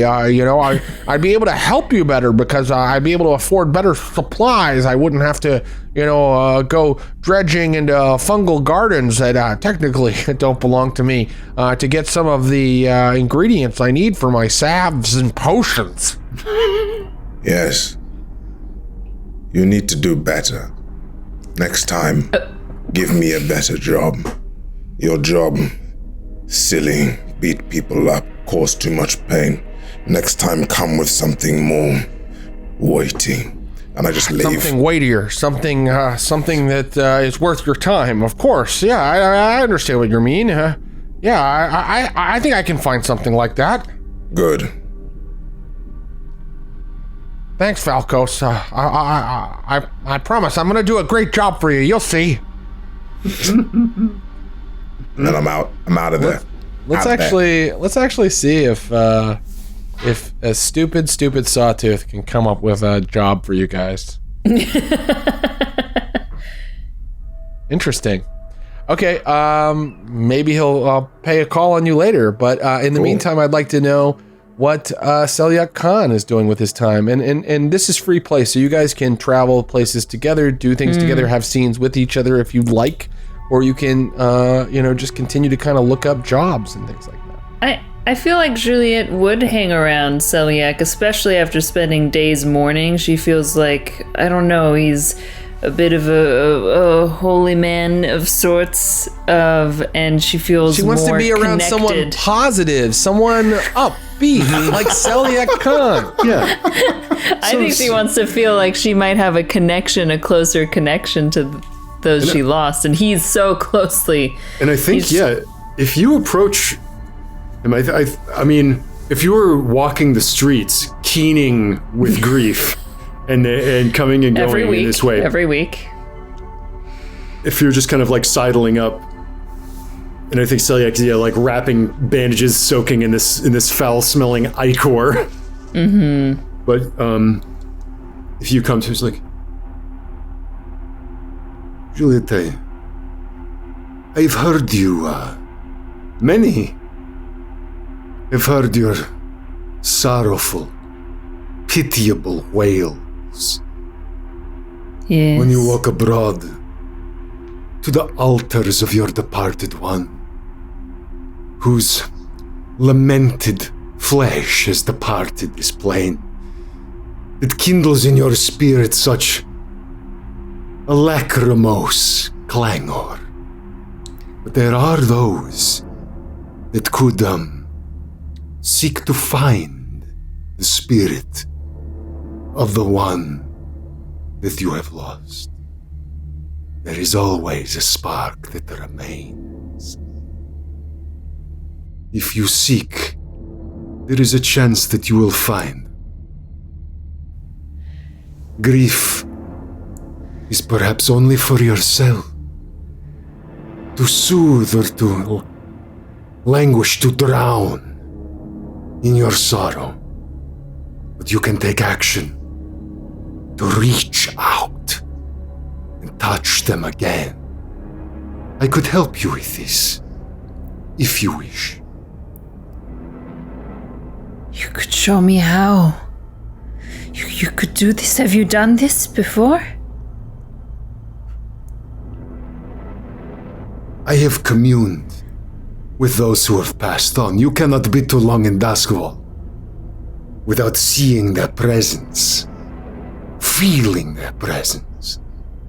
But to find a particular one, now this requires some skill. Tell me what you need. I will get it. I will need certain things. I will need a possession of theirs. Perhaps a scrap of them that remains. And I will need their name. Names have power. Yes. She pulls out a locket. And inside the locket, there's like a little black and white photograph of her, and it's of the two of them together. And she hands it over to Celiac. This was hers. This was Ophelia's. But this was not Ophelia's. This is Ophelia's. And there is part of her that lingers in it still.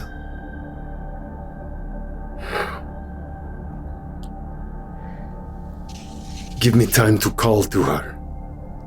To find the appropriate place and time. Yes. She may not appear to you in the guise with which you are familiar. I hope you understand. What do you mean? What would she be? When they return to move unseen among us, they perhaps will seek a vessel. Even those hulls that we destroyed recently contain the spirits of the departed. We perhaps would need a vessel to contain Ophelia. This could be a hull not unlike the one that you destroy. Or perhaps it could be someone. A person? And in Yes. fact, if I may, you do know that you do have one outstanding offer that involves a spirit that has possessed a body. There is a spirit asking you to go on a job for you. That may be a way to find out a little bit more about the process of, say, getting a dead spirit to possess a body and remain stable inside of that body. Right. This is a very delicate business and very dangerous, but there is perhaps someone I could consult. Yes. Please.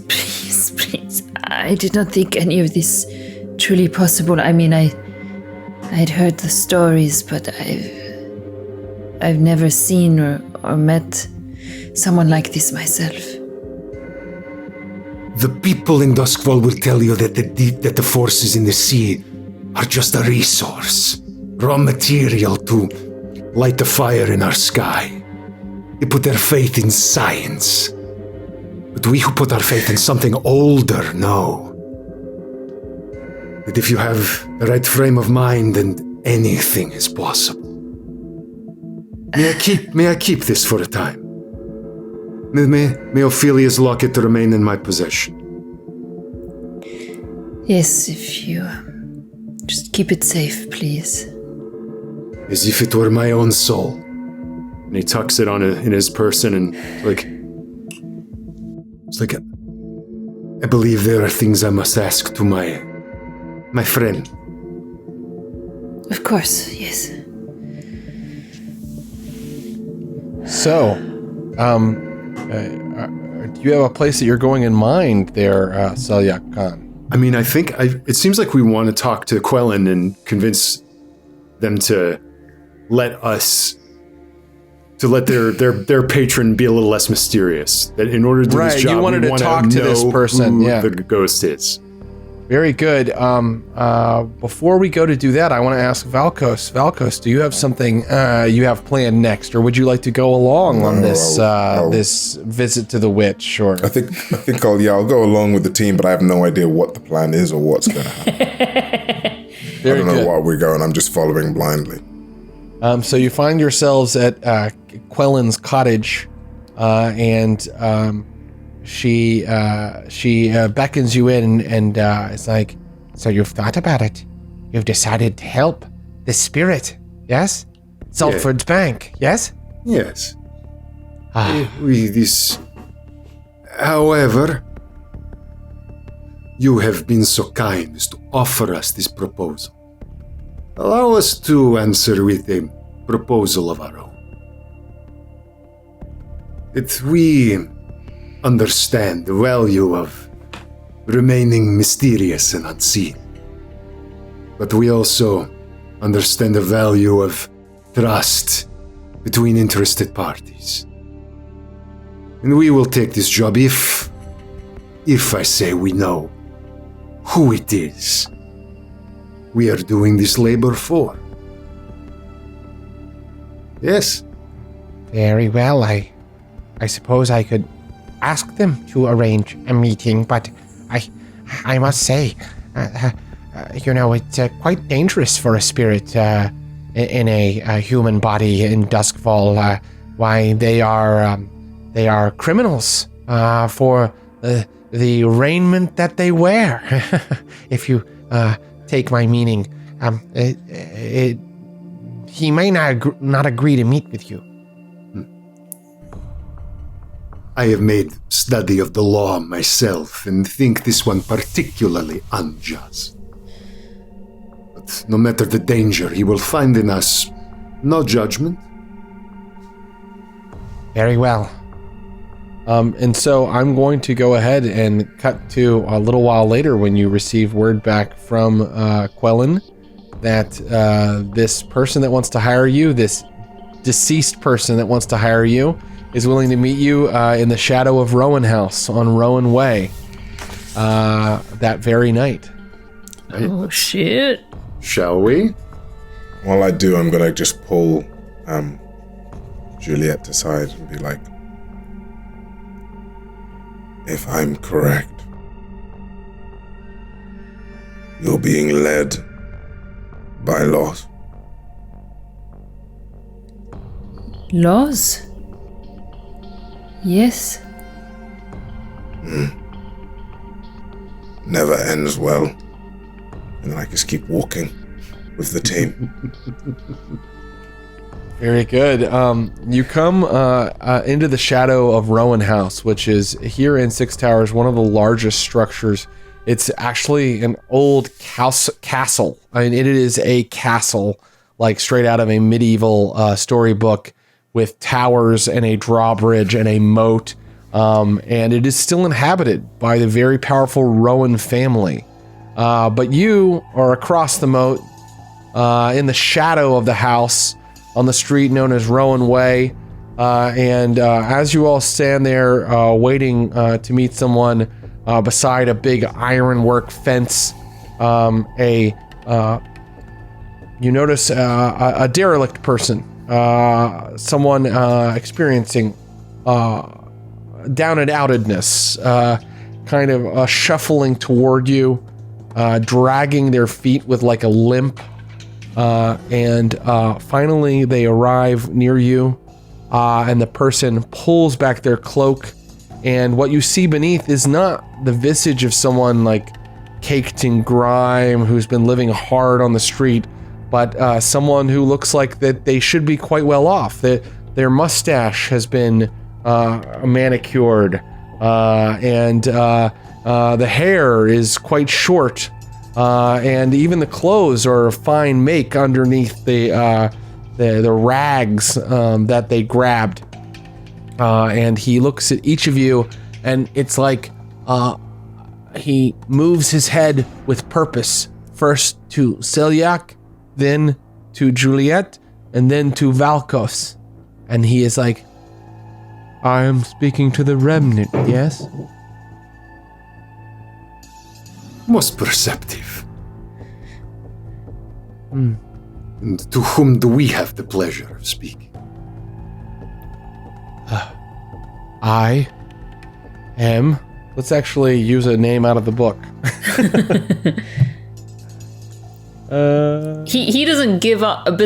He looks human though. Like, would we be able to be like, oh, that's a ghost in a body? Actually, he looks completely human. That is a very good question, and I will answer it thus: he is completely human looking in every way. Here we go, Camelin. My name is Camelin.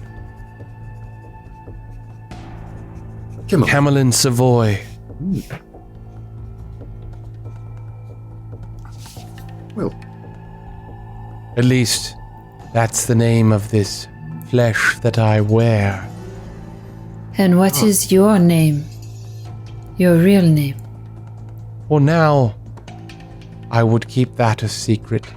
There are power in names, as I'm sure you well know, especially for someone like me. Right. And his face starts to shake. And for a second, you just get the superimposed image of another face there, just for a moment. And the other face isn't quite so finely manicured. It doesn't have quite such a patrician brow. It doesn't have quite such a coiffed and put together demeanor as the face that he currently wears. Something savage about the face, beneath the face. Yes, Camelin Savoy will do. Some things that belong to me are being kept in Saltford's bank. I am being told that I may not have access to those things. I understand why. I no longer possess the identity necessary to access them. So, I will have you take them for me. There'll be plenty in that deposit box for us to divvy among ourselves. Shall we say 4 coin reward for you to do this thing for me? Side question, Jared. How Yeah. much coin does it take to like upgrade, or like when we get enough rep, like to then upgrade the tier? Like how much does that cost, just so we get an idea of the kinds of jobs? The value. Yeah. I'm gonna answer your question thusly. Okay? This is how the different payoffs are described. 2 coin, a minor job, several full purses. 4 coin, a small job, a strong box. 6 coin, a standard score, decent loot. 8 coin, a big score, serious loot. I think this guy, I think, is lowballing you. Yeah. I was gonna say it seems okay. I'm gonna kind of go up to him and be like, and look like really deep in his eyes and try and almost like see him. And be like,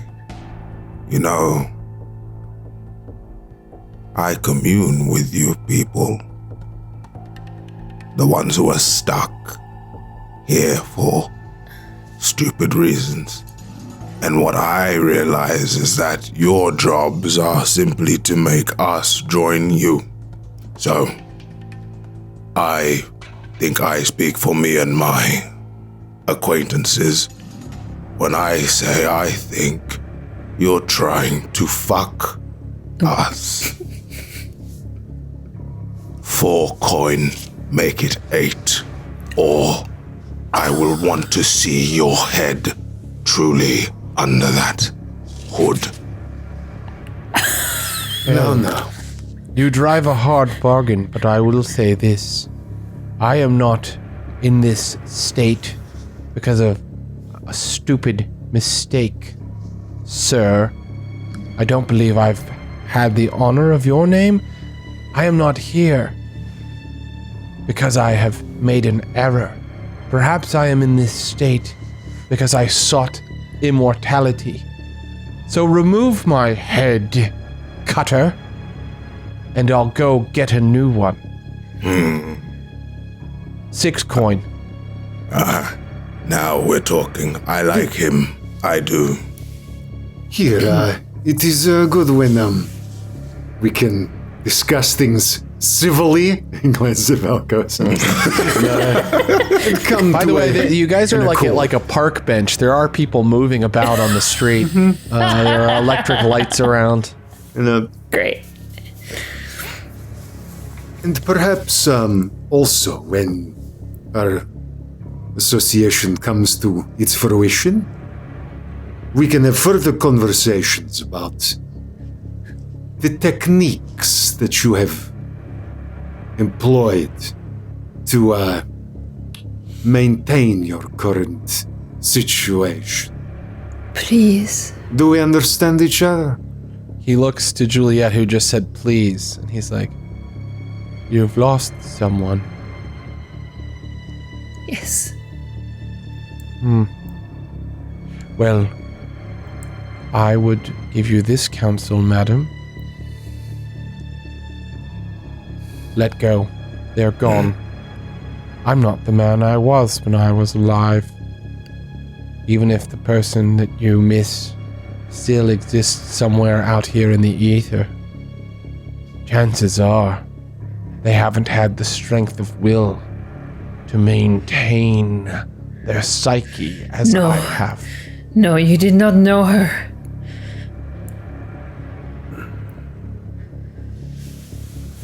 We can talk about techniques perhaps later. Perhaps if I am greatly pleased with how the job went, Selyak Khan. Will you do this thing for me? I kind of look at my compatriots. You have been so kind as to show yourself to us in good faith. We will do this thing for you. Listen to me. You have the box number. Please repeat it to me now. Of course. I have it in here, through a mnemonic device. One nice official finds 7. There was 9 to go. Excellent. Safe deposit box 190578192. Totally off the dome, not written down. Amazing. Do not presume that you're in there for a free-for-all. Don't bungle this by getting greedy. Get into Saltford's, get the safe deposit box, and get out, and I'll see that you're rewarded. Undue violence, wreckage, getting greedy. This is not our way. Yes. Well, there's word on the street that someone took on a caravan of electroplasm that was headed for the Sparkrights facility, and that was quite messy. Yes, and there's also word that they summoned the demon. But of course, but nothing like that will be necessary for this particular endeavor. So let us put off hypotheticals and tales of who or whatever did this other employment. I will meet you here in 2 days' time. And he covers himself in his ratty blanket again and begins to shuffle away, limping into the fog. Good evening to you, Mr. Savoy. So, this is a big job. This is a big job with a nice payout. I mean, a standard score, decent loot. So, what you may do now is you may do what are called information gathering rolls to maybe find out more about it. And we're also in free play. So if you want to just kind of do some other thing that your character would do, now is the time to do it. So let me just throw it to the players again. What would you like to do? We can't participate in our vices and gain stress. You know, we can't do that unless we are doing it in downtime, right? That's right, and cool. the reason, the rationale is that it takes a long time to indulge your vice properly, a couple days, and so we've already set kind of a timeline here. I know, I have a idea. I don't know. Go for it. I would like to follow an employee of the bank. Oh, nice. And try to just haunt their steps. And I want to see if I can get leverage on somebody. Interesting. So you want to gain information about employees of the bank, right? Exactly. So it would be sort of a gather information roll. And when you gather information, you get to choose an action that you're using to gather the information. You could even wreck or skirmish in order to gather information. Say if you were like busting heads until the underworld talked to you about a certain, but what action would Celiac like to use in order to gather information here? I'm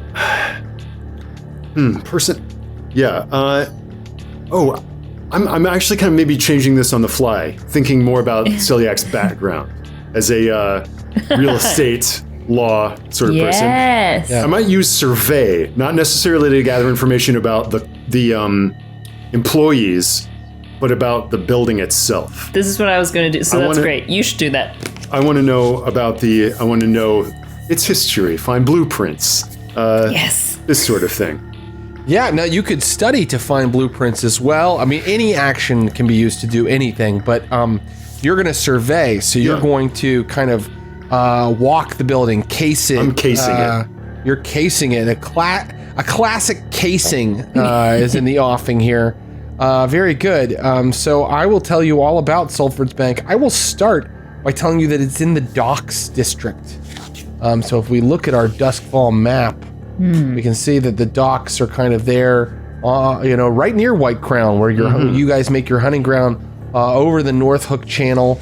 And you know what? Let's go ahead and put a pin on this map for Saltford, since we are going to be targeting it. And I'll go ahead and place a pin down here for Saltford's. And what you were told before is that this is a bank that's used by sailors. It's a private bank. Let's go ahead and put Saltford's Bank right there onto our map. And I'm going to even read to you about it right out of the book. One of the great things about Blades in the Dark is that it has every location you could possibly ever need, every NPC you could possibly ever need. I mean, it is a campaign setting and a rule book all in one, and they get that done in a little over 300 pages. Saltford's Bank, a squat stone building that houses one of the more notorious private banks in Doskvol.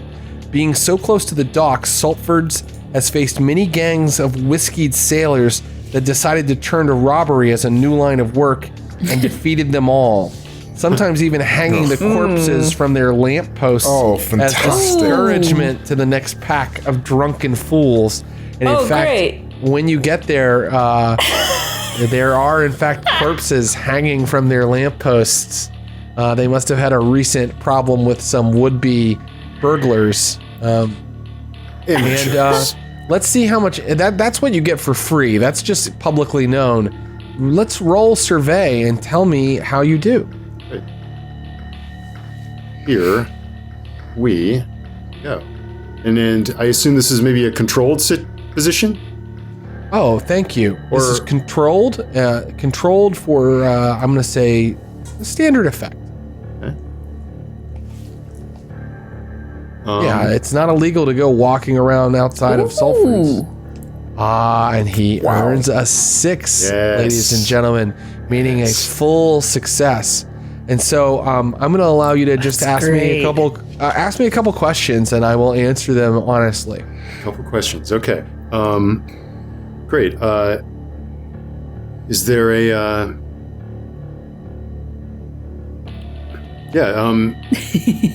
No pressure. Yeah. What's the band called again? If I was gonna rather, where would I go? Don't worry. You got a 6, so I'm not gonna go.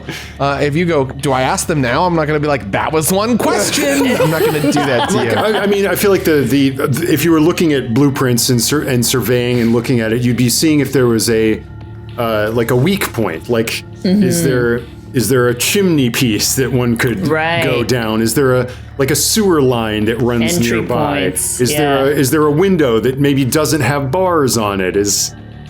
I'm probing for weaknesses. Yeah. So in line with the talk you had about the workers earlier, you notice that there is sort of this big building tacked onto the back. and that building is where all of the workers in Saltford's Bank make their home. So that even going from home and from work, they just walk through heavily locked doors into their own domicile. But that building must necessarily have a door to the outside because these people do have to be able to leave sometimes. And so that would be one of the very few entrances into Saltford's is through this sort of tenement that's kind of tacked onto the side of it. And this tenement also has security. Its security is not so much in the way of heavy bolted iron doors with powerful locks as it is with big men wielding clubs. And so that's just one sort of entrance that I can kind of list for you. You know, the tenement also, it can be approached from above. You could get to the roof. There are windows up there. They're not quite as heavily bolted as the bank would be. So there's a lot of ways into the tenement, but I'm going to allow you to ask more questions if you'd like. That's just the most obvious weak point. Okay.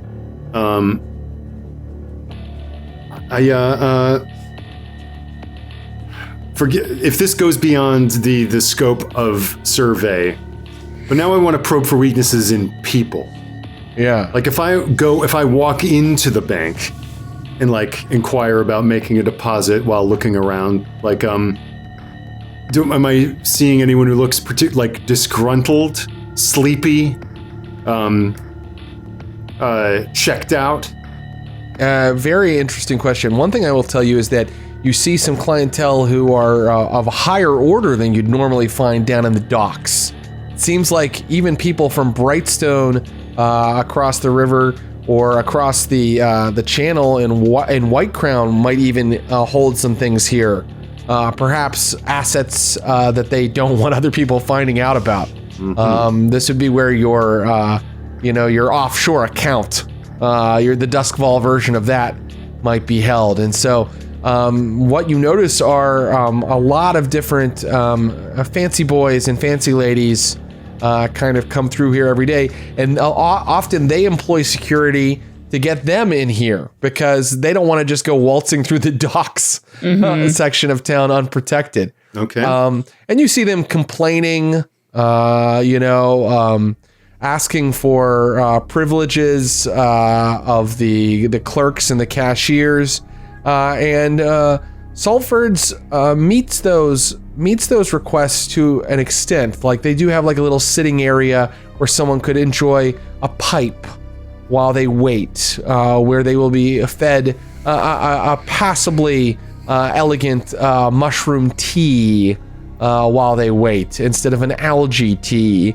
But they do have hard and fast rules for who can be let into what areas, and all of the quality clientele must remain out with the rabble out in the common room.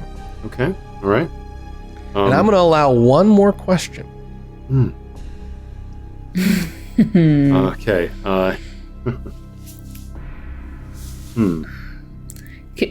Could you find out? If someone else has one, please. that'd be great. Could you find out about their lockboxes, like what it's stored in? Like, is it, From the survey, would I know, the location of their bank of safe deposit boxes? Right. So the quality clientele that use the safe deposit boxes are never let into the area where all of the safe deposit boxes are located. Instead, they bring with them a little charm that has the number on it. It's like literally around like a little dongle. And that is the thing that lets you into your safe deposit box. That and like you kind of, sign some documents and they check your signature that it matches the last time you were there. But that little dongle that little chip is how you unlock your safe. It's also a key. And so you're never let into the room with all the safe deposit boxes. Instead, the box is brought out to you out in the sitting room. But you, the client, already possess the dongle. That's correct. You all already possess the chip that you must. Lock and key? Let's call it a key because that is what it is. Yeah. Okay. And so You need to give me one more roll, though. I want to see how surreptitious and unnoticed you were in doing this, my friend Selyak Khan. Great. What action would you use to be smooth and unnoticeable in this casing? Prowl. Very good. Give me a prowl roll. All right. And this is risky for standard effect. Okay. Here we go. Oh, god damn it. Oh no. Okay, so I'm noticed and immediately thrown in jail. no, you're not. You're not immediately thrown in jail, but the cashiers definitely get fed up with the fact that you're not actually. You don't have any coin or anything valuable to put in there, but you did describe earlier that your character is like trying to make a deposit, and then I think you kind of you got wishy-washy about it and then walked out. Why would they open an account? I am not knowing that the security here is precisely what I need. Where are you taking me? The cashiers, what's funny about it is, like, you know, in other parts of the city, cashiers would be cashier clerk types. But here they're all like these huge thugs who are also wearing like little spectacles and like visors and all the accoutrement of someone who has to work in an office environment in a Victorian style world. But they are enormous, like muscled, like apes who are talking to you. And as Selyak walks out, two of them exchange a glance about him. And so now we have come almost to the end, but I do not want to forbid Valkos or Juliet to do some sort of casing or even an action unrelated. Maybe there's one last thing you want to do before you go on a score. So let me know if you have anything like that. And if you don't, you can just go, no, Jared, I am raring to get to the score. And we will do that in the next episode. But tell me, Juliet or Valkos, any final business? I think I would have actually gone to the bank, and I probably would have looked at the two security guards, and I think Valkos just would have looked at them and kind of gone up close to both of them. Oh, man. What does it take to get a job here? It's not easy. For example, you, my friend, don't have the right blood. Blood? We bleed the same blood. What do you mean? My brother here, and my brothers in there, aren't really looking to add anybody new to the family. Ooh. Ew. I have a proposition. If I can take you and you and throw in another one of your brothers too, you'll at least interview me for a job. We have a job to do here, and it doesn't involve kicking around trash like you in the street. I can smell that. Now, if you want to come inside and try to steal something inside, then I'll kick your ass for you. No, not interested in stealing. I simply want a job here. Move on, man. Understandable. And as I pat him, so this is the thing, right? Is there any way I could get like a key from him or use my sleight of hand, because I'm quite up close to this guy now, in order to try and actually, take something from him? I mean, it feels like we're in the score proper. This is hardly a gather of information. But I tell you something, if you want to try a roll to see what you can pickpocket from this guy, it feels like the kind of thing scoundrels do. So I'm going to allow it. Okay. What action would you like to use? Finesse, baby. All right, let's see what you get from this guy. Oh, wow. Okay, what is the position? The position is, I'm going to say risky. Okay. And it will have a limited effect, meaning you can't just go, I'm definitely getting a key. Limited means you get exactly whatever he has on him that I give you. Okay. All right, we ready for this? Yep. Oh my god! It's a failure. And so A 2, a 3, and a 1. these guys catch you in the act, and they're like, all right, that's it. And then a fight occurs. Oh, no. And Perfect. let's see how it goes. Wait, we forgot about resistance last time. I just want to remind. That's right. If you'd like, you can resist the consequence, which what I'm saying is a lost opportunity here. Like, not only you could resist this, Abu, you would take stress. Your character would take stress, or your character can just deal with the fact that these guys are now trying to fight you. I'm happily ready to fight these people and use my special ability of not to be trifled with. Right. In fact, you're kind of going to have to use that special ability. Could you read that special ability for me? So I can push myself to do one of the following. Perform a feat of physical force that verges on the superhuman, or engage a small gang on equal footing in close combat. So that is what you're doing, that second part, engaging a small gang in equal footing in close combat. Unfortunately, pushing yourself means that you must give yourself 2 more stress. Okay.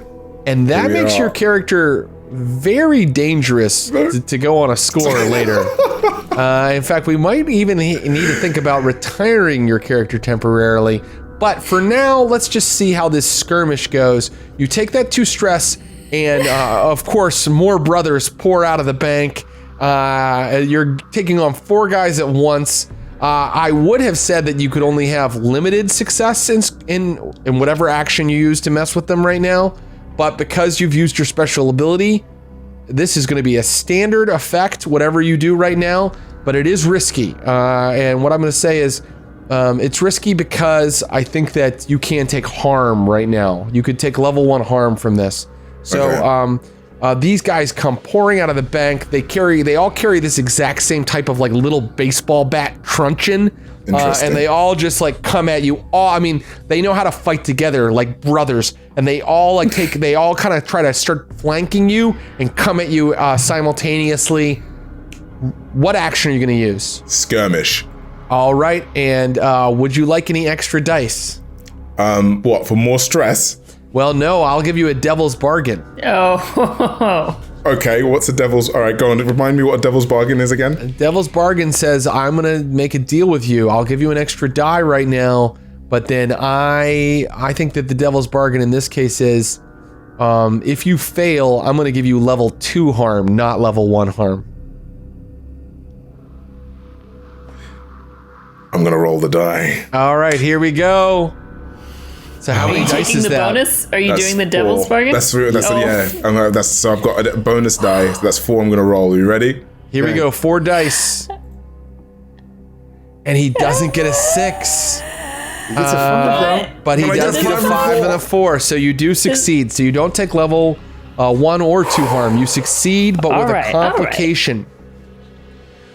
You kick their ass. Hell yeah. But the authorities are going to show up pretty soon, and more brothers are going to start pouring out of the bank.